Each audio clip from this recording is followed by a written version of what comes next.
जादुई घड़ा। एक गांव में चंद्रा नामक एक आदमी रहता था। वह एक अमीर परिवार से था, परंतु उसने अपने परिवार की सारी संपत्ति खो दी। इस नुकसान के कारण वह अपने गांव के पास वाली जमीन पर अपने परिवार के साथ बस गया, जहां वो खुद सब्जी उगाता था।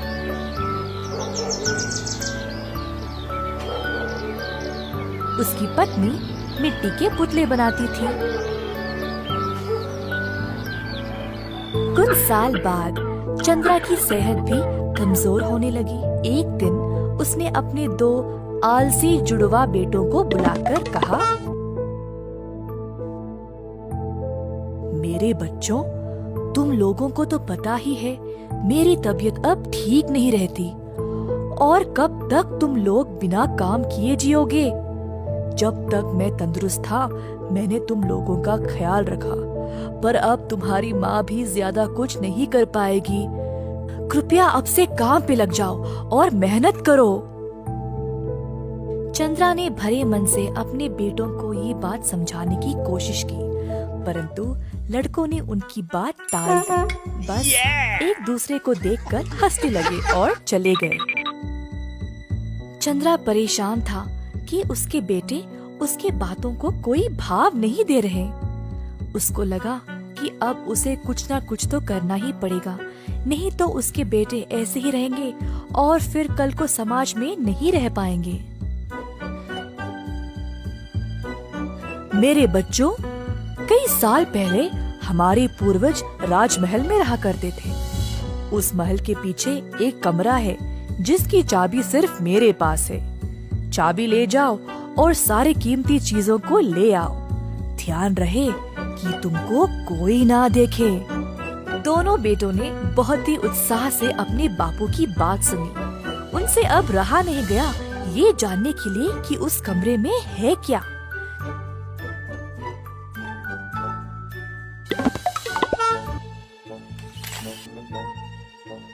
जब वे वहाँ पहुँचे तो उनको केवल एक मिट्टी का घड़ा मिला। अरे, जब बापू ने बोला कि यहाँ कुछ खजाना है, मुझे लगा कुछ हीरे मोती होंगे, परंतु इधर तो केवल ये मिट्टी का घड़ा है। हाँ, सही बात। अब क्या करें? वैसे भी हम इतनी दूर आए हैं, चलो इसी को ले जाते हैं।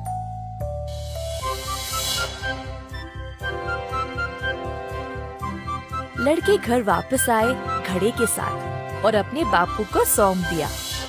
ये मिट्टी का घड़ा बहुत ही अनोखा है। मुझे इसका जादू नहीं पता, परंतु ये घड़ा तुम लोगों का जीवन ही बदल डालेगा, इतना तो पक्का पता है मुझे। लड़कों ने बापू की बात ध्यान से सुनी और अंदाजा लगाने लगे कि इस घड़े का इस्तेमाल कैसे करें। बहुत कोशिश की, परंतु इस घड़े का जादू समझ नहीं पाए। कुछ दिनों बाद छोटे बेटे ने एक फूल उखाड़ा, सूंघा और फिर नीचे फेंक दिया। फूल उस घड़े में गिर पड़ा। पास में बड़ा बेटा पौधों को पानी दे रहा था, तो अचानक से उसने देखा कि वो घड़ा फूलों से भरा हुआ था। क्या? पानी डालने पर इतने सारे फूल खिल उठे? चलो हम इनको बेच के खूब पैसे कमाएंगे। दोनों बेटे बाजार गए और सारे फूल बेच दिए। अपनी कमाई लेकर घर वापस आ गए। जब उनको घड़े की विशेषता का एहसास हुआ तो वे बहुत खुश थे। दिन पे दिन वे घड़े का जादू का इस्तेमाल करने लगे। बहुत सारे सब्जी और फूल बेच के पैसे कमाने लगे।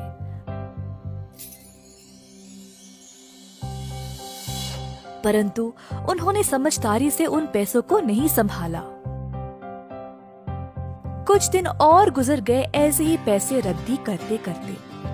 उनको घड़े की जादू की आदत पड़ गई और इसी चक्कर में बाकी सब्जी और पौधों को नजरअंदाज कर दिया।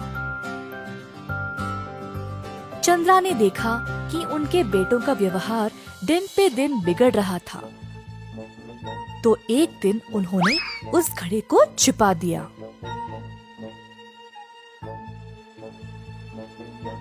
रोज की तरह दोनों बेटे घड़े को लेने आए, परंतु उनको वो मिला ही नहीं।